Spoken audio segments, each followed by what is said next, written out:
que pense le Sénégalais? Que peuvent nous apporter les Sénégalais par rapport à ce qui nous arrive? Ben, je peux vous dire que nous partageons votre peine. Nous la partageons. J'étais au Sénégal la semaine dernière.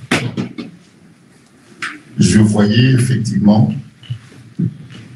le danger qui rampait dans les esprits. Et certains pensaient que c'est inimaginable, impossible.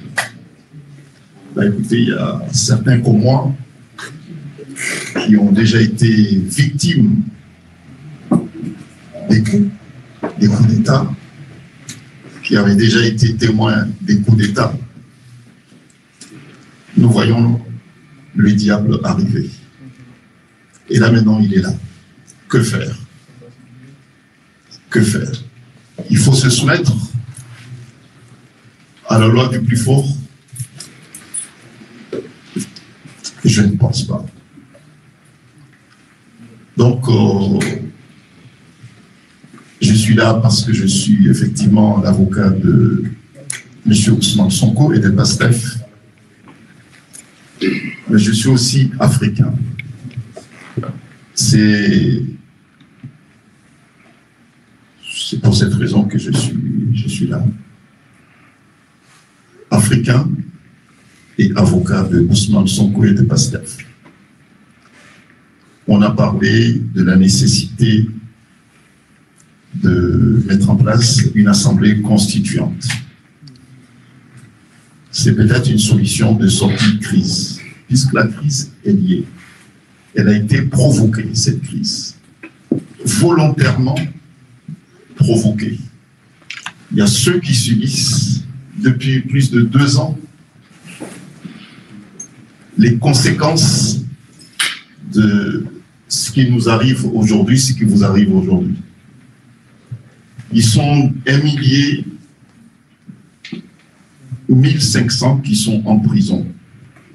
Il y a aussi mon client qui est en prison. Je pense que l'urgence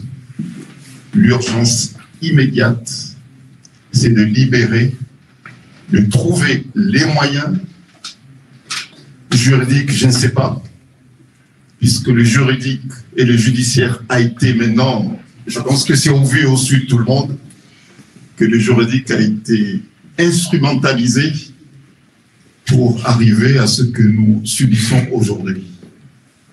Donc, en ma qualité d'avocat de M. Ousmane Sonko, l'urgence immédiate pour nous, c'est que notre client soit libéré. De façon ou d'une autre. Mais il faut qu'il soit libéré. C'est notre urgence absolue.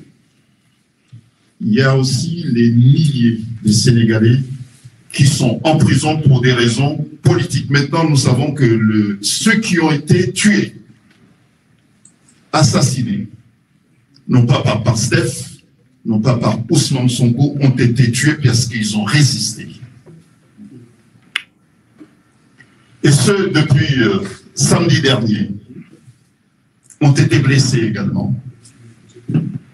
Et certains ont passé quelques heures, mais ils ont quand même passé quelques heures dans les commissariats ou les gendarmeries, parce qu'ils ont résisté aussi.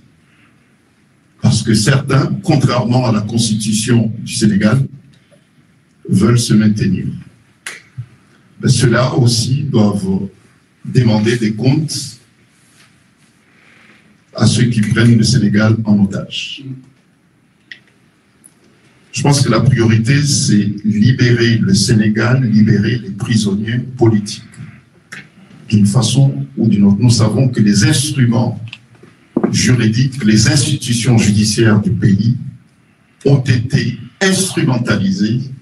Je pense que le terme maintenant est plus approprié. Et personne ne peut justifier, on peut trouver aucune justification juridique pour expliquer ce qui est arrivé à Ousmane Sonko et à PASTEF depuis plus de 2 ans.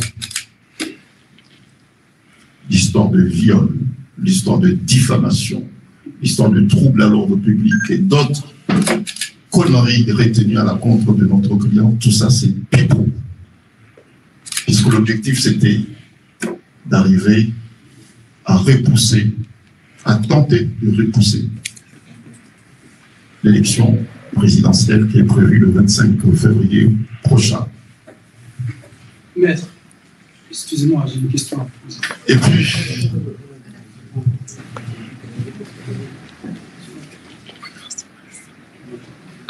nous pensons qu'une fois que notre client retrouvera tous ses droits, puisque c'est une demande tout à fait plus que légitime, qu'il retrouve tous ses droits, et que son parti politique également retrouve tous ses droits. C'est à partir de là que nous pourrons dire qu'enfin, nous sommes libres, et dès lors que nous sommes libres, nous pourrons penser au schéma approprié pour sortir le pays de la crise.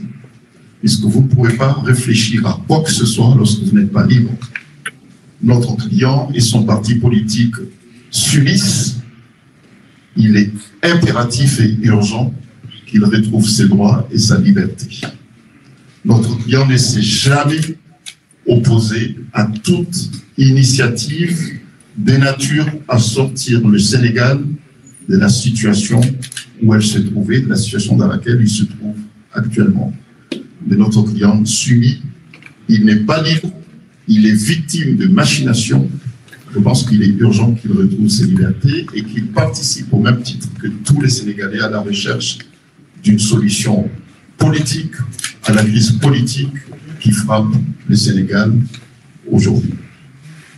Deuxièmement, en tant qu'Africain, les Américains se sont prononcés, et à juste titre. Les Européens se sont prononcés également en faveur du rétablissement de l'ordre constitutionnel et démocratique au Sénégal. Il est aussi normal que les Africains se prononcent massivement en faveur du rétablissement de l'ordre démocratique et constitutionnel au Sénégal. L'Afrique n'a jamais été seule. Le Sénégal a toujours été présent pour apporter au peuple d'Afrique sa solidarité, sa fraternité. Il est tout à fait normal que les Africains, que le peuple d'Afrique s'élève comme le peuple du Sénégal pour demander à ce que les droits des Sénégalais soient respectés, que l'ordre constitutionnel et l'ordre démocratique soient rétablis au Sénégal. Vous n'êtes pas seul, comme nous n'avons jamais été seuls. Donc, sachez-le que nous sommes disponibles. Nous vous apporterons ce que vous nous avez toujours été disponibles à nous apporter. Et le combat ne sera pas le seul, ne sera pas le vôtre, mais il sera le nôtre également. Levez-vous et nous serons debout avec vous. Vive le Sénégal uni, vive la solidarité africaine. Merci, Edje. Merci beaucoup, Maître Larifou.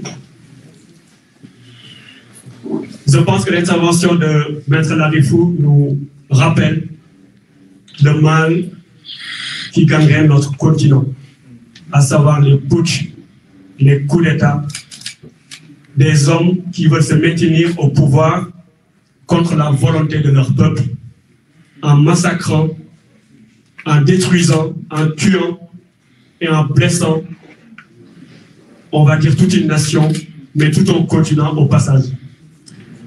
Il a rappelé la solidarité qui doit exister entre nos peuples